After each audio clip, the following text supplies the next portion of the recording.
안녕하십니까. 보험저널 대표 최덕사입니다. 우리 옆에는 인사하세요. 법무법인 덕수의 이홍주 변호사입니다. 네.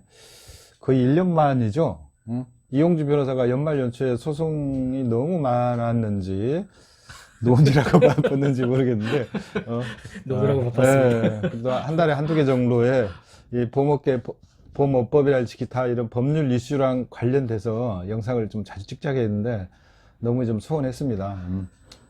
근데 제가 이제 이 강남역 근처로 이사 와가지고 가능하면 법적 이슈와 보험 관련돼서 영상을 좀 자주 올리자고 올해는 합의를 했으니까 약속 지키실 거죠? 네, 최선을 다하겠습니다.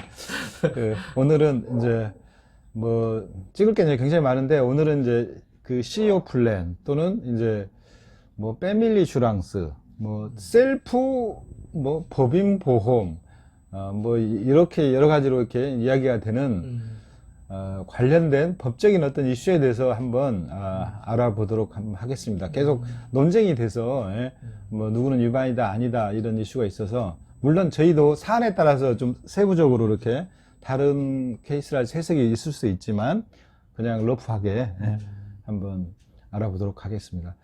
자, 첫째 이제 패밀리 슈랑스 또는 뭐 셀프 법인 보험 뭐 이렇게 이제 칭하는 영업 있죠. 그러니까 법무법이란다. 법인의 대표의 자녀가 시험을 봐서 FP로 등록을 하고 그 자녀가 이제 아버지 회사에 보험을 판매했을 때 생기는 이슈가 이제 크게 한 세 가지 정도가 있는 것 같은데 그 첫 번째가 일단 그 자녀한테 보험을 들었어. 근데 이게 자녀한테 보험이 드는 게 보험업법상의 이슈가 있는 건지 자기 회사 보험을, 아버지 회사 보험을, 그러니까 내가 이제 아버지라면 내 보험을 우리 애를 시험을 봐가지고 애한테 가입을 했어. 그러고 애한테 수술하고 갔어. 이게 어떤 보험법 위반 이슈가 있어요?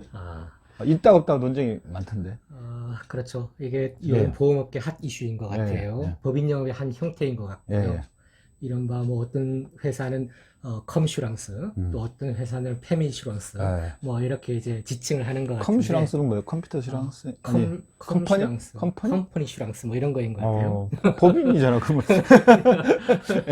패밀리 슈랑스, 예. 팸 슈랑스 뭐 이렇게 팸, 이야기를 하고 예. 있는 것 같습니다. 방카 슈랑스 같은 거네. 어쨌든 법인 영업의 한 형태인 것 같아요. 그래서 법인 대표의 어떤 특수관계인 이런 사람들을 보험 모집인으로 해서 그 사람 코드로 이제 보험 계약을 모집하는 형태. 그런 게 이제 이 영업 형태인 것 같습니다. 이게 과연 이 보험업법 위반인가? 아니면은 형법상 또 업무상 배임 이런 것들 위반인가? 또는 세법상 그 증여 이런 것들의 소지는 없는 것인가? 이런 것들이 주로 쟁점이 되는 것 같습니다. 그런 것들에 대해서 하나씩 다뤄보면 될 것 같아요. 일단은 그 법적 위반은 아니잖아요. 그러니까 예를 들면 회사가 보험대리점을 취득을 하고 회사의 직원들의 보험을 그 회사가 모집을 한다. 이건 명확히 그걸 무슨 뭔 대리점이라 해야지? 인하우스 대리점인가 뭔가 그런 건 이제 위반이 아닌데 회사가 보험 대리점 따지는 않고 자녀가 딴 거지. 가장 중요한 것은 실질의 문제인 것 같아요. 그래서 예를 들어서 대표이사의 자녀가 보험 모집인 자격을 구비하고 시험을 봐서 등록하고 그 사람 이름으로 보험 계약을 모집하는 것은 전혀 문제가 되지 않죠. 실질적으로 모집 행위를 하고 또 설명을 하고 그래서 그 사람 코드로 계약이 들어가는 것 이런 것들은 전혀 문제가 되지 않죠. 그런데 예를 들어서 보험계약의 설명이라든지 모집행위는 다른 설계사가 하고 그냥 법인 대표의 특수관계인은 그 이름만 이렇게 올렸다, 형식만 구비했다 이런 것들은 이제 경유계약의 문제가 발생할 여지가 있는 것 같습니다. 보험업법상. 경유계약. 그러니까 사인을 그냥 대신 누가 해버렸다. 도장도 받고 찍었다. 근데 그냥 자격만 따고 실제 모집 행위는 종사하지 않고 거기에 관리자인 사람이 실제 계약을 했다. 그렇죠. 그런데 자기가 실제 그 모집 행위에 종사를 했다. 만나서 설명도 하고 설득도 하고 청약서도 설명을 받았다. 이런 문제 없다는 거죠. 그런 거 문제 없죠. 경유계약이라고 하는 것은 실제 모집 행위를 한 설계사와 그 다음에 계약이 코드를 제공한 설계사가 다를 경우에 그런 경우에 문제가 되는 것인데 이 경우는 예를 들어서 뭐 실제로 모집 행위를 공동으로 했다. 뭐 그런 경우는 이제 전혀 문제가 되지 않는 것이죠. 동행해서. 하긴 초보 설계사들은 매니저가 동행해서 같이 계약관에 도와줄 수가 있으니까. 그런데 그걸 했다는 거를 진짜 했냐 그러면 뭐 증빙을 해야 되나요? 어차피 아버지니까 우리 아들이 와서 집에서 계약을 했어요. 이렇게 할 수도 있는데 증거가 없잖아요. 그걸 증거를 남겨둬야 되는 거야? 뭐 어떤 식으로? 실질적으로 보험 모집을 했다는 거에 대한 증거는 필요하겠죠. 실제 예를 들어서 보험 모집을 했다면은 보험 모집 청약서에 이렇게 설계사 이름이 들어갈 테고 그 다음에 설명한 내용에 대해서도 그러니까 모집인이 직접 설명했다는 뭐 이런 자료들이 있을 거 아닙니까? 실제 그런 것들이 남겨져 있을 필요가 있겠죠. 우리처럼 막 동영상을 찍어 놓으면 사인해갈 거 딱 인증샷을 찍어 놓아야 되겠네요. 자, 그 다음에 이제 어깨에 이제 돌아다니는 게 보니까 이게 이제 배임이다. 배임이란 건 뭐냐면 주로 이제 이렇게 모집하는 그 형태들이 3년 또는 5년간 보험료를 납입을 하면 그때 해약했을 때 해약금하고 받는 수수료하고 이렇게 비교를 해서 적금 넣는 것보다 그동안 보장받고 몇 퍼센트 이익이 난다. 이걸 설명해주고 이제 파는 방식인가 봐요. 근데 이익이라는 거는 자녀 수수료로 나는 이익이고 회사 입장에서는 해약을 하면 해지환급금이 회사로 들어가겠죠. 근데 해지환급금은 낸 돈, 납입보험료보다 작으니까 회사는 손실이 나는 거죠. 근데 손실이 나는데 회사는 이익을 줄이니까 비용 처리해서 세제 혜택을 보고 손실이 나지만 자녀한테는 이제 재산을 조금 이전시키는 증여하는 효과가 이제 있는 거죠. 근데 이걸 알고 이 행위를 했다. 회사에 명백한 손실이 나는 걸 알고 했다 해서 이건 배임에 해당이 된다. 이렇게 이제 주장하고 또 이런 계약을 한 고객들은 좀 그런 좀 위험이 좀 있는 것 같아요. 배임 맞아요? 배임에 해당되는지 여부의 쟁점 중에 하나인 것 같아요. 그런데 거기서 칼로 두부를 자르듯이 이렇게 일도 양단의 판단을 하기 좀 어려운 것 같습니다.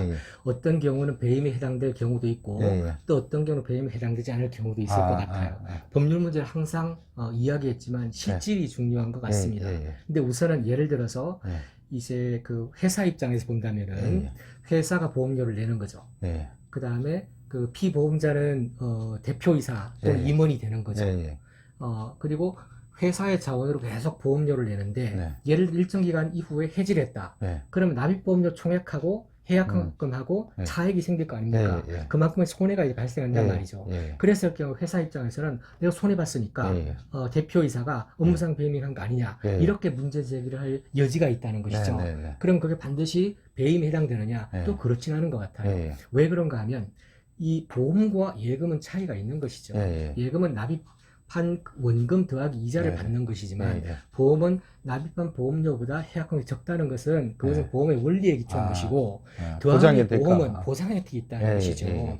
예를 들어서 대표이사가 사고를 당했을 경우에 사망보험금이라든지 또는 특히 사망보험 같은 경우는 상당한 금액의 어떤 보험을 받을 수가 있거든요. 이런 보장을 받을 수 있는 이익, 이런 기대 이익, 이런 것들이 있기 때문에 단순히 산술적으로 납입보험료와 해약금금 사이에 차이를 존재해서 손해가 발생했다. 이렇게 이야기할 수는 없다는 거죠.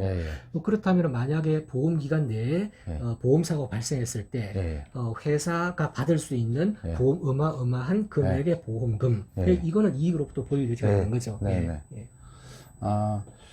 그러니까 만약에 그게 이제 배임이 이슈가 된다면 법인이 드는 모든 보험은 특히 해약했을 때 환급금이 적은 경우는 다 배임이 될 수도 있다. 이렇게 또 해석할 여지가 있기 때문에 그러면 법인의 보험을 못 파는 거죠. 그렇죠. 그리고 법인은 해약했을 때 원금이 나오는 보험만 또는 원금이 나오는 시점 이후까지 유지를 하다 깨야 되는 그런 경우만 생기는 거잖아요. 근데 이제 그건 일반 FP화 때 이제 그 보험을 들었을 때 이야기고, 이거는, 일반 FP화 때 보험을 들은 건 오케이. 그러면 인정하겠어. 근데 그게 네 자식한테 회사의 자산을, 회사 손실을 끼쳐가면서 빼돌리려고 너 보장을 위한 목적은 아니 빼돌리고 들은 거 아니냐. 이런 거라는 거죠. 그 부분은 문제될 여지가 있는 것 같아요. 예. 예를 들어서 이런 거죠. 그런데 가입한 보험이 예를 들어서 업무상 배임에 해당될 여지가 있는 경우 그런 경우도 있을 수 있겠죠. 그런 경우는 어떤 경우일까? 예를 들어서 법인 회사 입장에서는 전혀 의미가 없는 또 유익이 되지 않는 이제 그런 보험을 이제 가입하는 경우 또는 그 법인의 어떤 자산 상태라든지 매출 이익이라든지 재정 규모 이런 것들에 비추어서 굉장히 과다한 어떤 보험을 가입해가지고 결국 유지하지 못해서 재정 손실을 입히는 거라든지 짧은 기간 내에 그 다음에 이게 이제 보험 계약은 하나의 외관 형식에 불과하고 실질적으로는 회사의 돈을 보험 계약이라는 형식을 통해 가지고 보험 그 대표이사의 특수관계인에게 이전하는 이제 그런 어떤 그 납부를 하면 빼돌리는 그래서 이런 경우는 아마도 뭐 예를 들어서 3년 단위로 이렇게 계속 계약을 갱신하면서 이 계속적인 어떤 그 돈을 자금 입주를 하겠죠. 이런 것들은 사실 엄격하게 보면은 그 배임 행위에 이제 근접한 그런 행위로 보여져요. 명백하게 그렇게 추정이 가능한 어떤 그 장난질이 있는 그게 있을 수 있겠네. 그럴 수 있는 것 같아요. 어쨌든 법은 어려운 것 같아요. 이럴 수도 있고 저럴 수도 있는데 그 케이스에 따라 해석이 좀 다를 수 있다. 그래서 저희들이 필요한 겁니다. 네. 자기들이 한 행위가 헷갈리면 물어보세요. 저한테 전화하시면 안 됩니다. 전화번호는 저쪽에 있어요. 자, 세 번째. 자, 근데 그러니까 논리적으로 보면 이거 참 문제가 될 것 같아요. 왜냐면 자 아들한테 줬어. 근데 사실은 내가 너 주려고 준 게 아니야. 내가 회사에 돈이 필요한데 내가 가지금이 있어. 이걸 갚아야 되는데 그 월급으로 받았고 보너스 받으면 세금을 너무 많이 내니까 자 네가 모집을 했어. 그 돈 내가 줘. 왜냐면 내가 법인에 가지금 갚을 게 있어. 그래갖고 이 돈을 아버지가 다시 받아서 아버지가 법인에 대한 가지금을 상환을 해버렸어. 예. 이런 건 누가 봐도 이건 배임처럼 보이잖아요. 배임 아니에요? 맞다. 맞는 것 같은데. 항상 우리 이용주 변호사 이야기하는 게 꼭 맞는 게 아니고 대법원 가면 판결이 날릴 수도 있어요. 그냥 여기는 우리가 뭐죠? 이게 판례로 등록한 게 아니고 그냥 약간 같이 노는 거죠. 재미있게 가볍게 하는 거고요. 이제 진짜 받으려면 여기서 뭐 돈 많이 주고 해석을 받든지 아니면 소송에 이렇게 자문해야 되고요. 그냥 우리가 이럴 수도 저럴 수 있고 또 그렇지만 이제 변호사 전문적인 관점에서 경우 수에 따른 어떤 걸 말씀해 드리니까요. 우리 변호사님도 편하게 이야기하세요. 그런 경우는 지금 대표님이 질문하신 거는 그런 것 같아요. 대표회사에 가지급금이 있다. 그러면 가지급은 결국 반제를 해야 되는 것이죠. 빌린 것이니까. 그 문제를 어떻게 해야 할 것인가. 회사들의 어떤 고민인 것 같아요. 소기업 대표들의. 그런 것들을 해결하기 위해서 회사의 돈을 보험계약이나 외관을 통해서 돌려서 꺼내서 그 다음에 대표이사의 특수관계인이 받은 수수료를 가지고 다시 받아서 그 회사의 가지급 반제를 이제 하게 되면 그런 경우에 배임이 아니냐 이렇게 이제 이야기를 하는 것 같아요. 그것만을 목적으로 한다면은 좀 문제가 있는 것 같아요. 그것만을 문제로 한다면은 여기서 문제가 되는 건 사실은 보다 중요한 것은 배임 이슈보다는 증여의 이슈인 것 같아요. 증여 이슈. 증여의 이슈하고 보험업보로 보면은 특별이익 제공의 어떤 이슈가 있을 수 있겠죠. 그래서 보험 모집인이 특수관계 자녀라든지 배우자이죠. 그 다음에 피보험자가 대표이사고 보험계약자 회사일 거 아닙니까? 이 보험계약을 체결하는 대가로 예를 들어서 보험업법이 금지하는 특별이익을 제공한 것이 아니냐 이런 이제 이슈가 될 수가 있겠고 그 다음에 또 하나는 이 특수관계인의 수수료는 자녀의 수입이라는 겁니다. 자녀의 소유인 거죠. 이거를 아버지에게 이렇게 그냥 무상으로 주었을 때 그게 증여에 해당되는 건 아니냐. 그럼 증여세를 내야 되는 건 아니냐. 이런 그렇죠. 것들에 이제 이슈가 발생할 여지가 있는 것 같아요.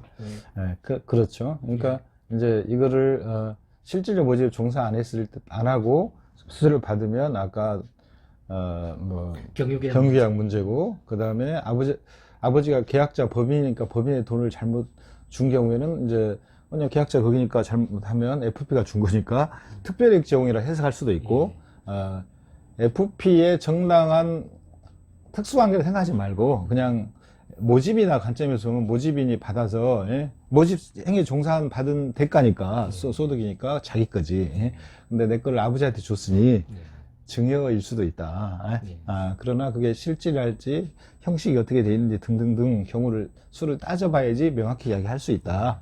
이런 이야기는 결국은 약은 약사에게 법은 또 변호사에게 오라는 이야기인데, 어쨌든 지금까지 좀 그 논란과 의견이 분분했던 부분에 대한 우리가 일정 정도의 관점들은 좀 알려드린 것 같아요. 이렇게 참고하시고 혹시 모집 행위나 또 관리하는 데 있어서 이런 법적인 위반과 이에 따른 큰 리스크를 안지 마시고 자세히 이런 전문가에게 상담하시고 법적 이슈 없이 안전하게 모집 행위하시고 회사 조직관리 하시는 데 참고가 됐으면 하겠습니다. 오늘 고생하셨습니다. 감사합니다. 마치겠습니다. 구독, 좋아요 부탁합니다. 충성.